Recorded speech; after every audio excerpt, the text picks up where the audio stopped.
Thyroid వచ్చిన వాళ్ళకి pregnancy ఉంటుందా ఉండదా? Hi, welcome to healthy med update.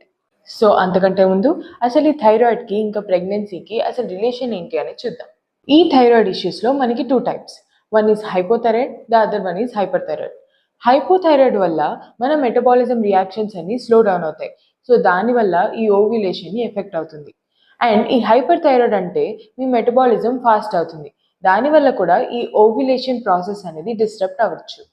But మన రీసెర్చ్లు ఏం చెప్తున్నాయంటే మనం కనుక మన థైరాయిడ్ హార్మోన్ లెవెల్స్ 0.5 నుంచి 2.5 లోపల మెయింటైన్ చేస్తే ప్రెగ్నెన్సీ అయ్యే ఛాన్సెస్ చాలా హై ఉన్నాయి. మీరు ప్రెగ్నెన్సీ ప్లాన్ చేస్తున్నారా?